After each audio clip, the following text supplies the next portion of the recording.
haweeneydii ugu horeysay oo Soomaaliya oo duq magaalo ka noqotay dalka Mareykanka deeqa dhalac ayaa ka dhalatay qoys dabaqada dhexe kaga jir bulshada aabaheedna ayaa ahaa siyaasi wax badan ka fahamsan siyaasadda deeqa waxay ka qaxday Soomaaliya horaantii 90meeyadii kadib dagaaladii sokeeyay waxayna tagtay Roma kadibna ka sii aaday dalka Ingiriiska waxayna u sii gudubtay Toronto 1991 deeqa ayaa deganeed magaalada South Poland muddo 10 sano ah waxayna ka soo shaqeysay barnaamijyo kala duwan sida qaybta xanaanada carruurta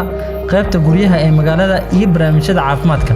kadib markii ay ka shaqeynaysay sanado badan oo ay taageeraysay diiwaangelinta codbixiyaasha iyo wacyigelinta muhaajiriin badan dhanka codbixinta waxay kasbatay bulsho taageerayaal oo ku dhiirigeliyay inay soo gasho dawladda hoose 25 years. My major is Masters in Social Work. Hey guys, how are you? I think social workers can move mountains. Having seen a lot of folks who are coming from war-torn countries, a lot of people with trauma affected. Before, I didn't know how to provide services for those people who had a trauma background, right? Although I was a caseworker or human services counselor. dabeeqadii 2018 bishii December ayaa loo doortay golaha deegaanka South Poland City ee dalka Mareykanka xildhibaanada kale ee golaha deegaanka ee South Poland ayaa dhammaantood cadaan waxayna ku doorteen cod aqlabiyad ah iyagoo ku amaanay dhalac sidii ugu heelan tahay wax u qabashada bulshada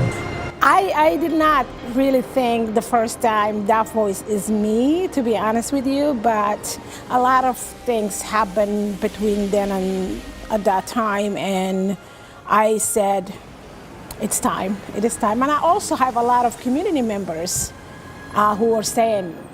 you ready? dabeeqadii 2021 bishii December deeqo ahayd 53 jir ayaa noqotay duqa magaalada South Poland oo ah magaalada afraad ee ugu weyn gobolka Maine marka laga eego in Maine ay tahay gobolada dadka cadaanka ay ku badan yihiin iyo in South Poland ay tahay 90% dad cadaan ah dhalac doorashadeeda ayaa u muuqatay mid la yaab leh iyo mid taariikhi ah markii ugu horeysay taariikhda South Poland ay yeelato duq magaalo madow ah deeqa dhalac waa haweeneydii 11aad ee xilkaas qabatay tan iyo markii haweeneydii ugu horeysay duq magaalo loo doortay 1985 You have so many identities that are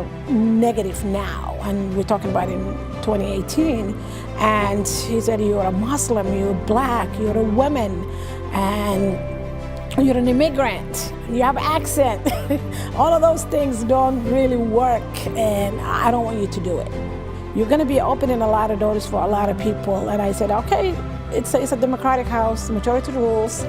We're going to go and run. So he lost. magaalada laga soo doortay deeqa waxa aad ugu yar Soomaalida balse waxa jira dad Soomaali ah oo degan magaalo aad ugu dhow oo lagu magacaabo Poland barasaabka magaaladaas ayaa waxa uu horay Soomaalida degan ugu amray inay ka guuraan caleemasaarka dhalac ayaa u ah mid taariikhi ah bulshooyinka soo galootiga sida Soomaalida kuwaas oo saameyn ku dhaxlay gobolada sida Maine, Minnesota, Ohio iyo Washington Soomaali badan oo Mareykan ah ayaa door ka qaadanaya ururada bulshooyinka golaha deegaanka iyo sidoo kale xitaa xildhibaan heer federaal ah sida xildhibaanad Ilhaan Cumar oo laga soo doortay Minnesota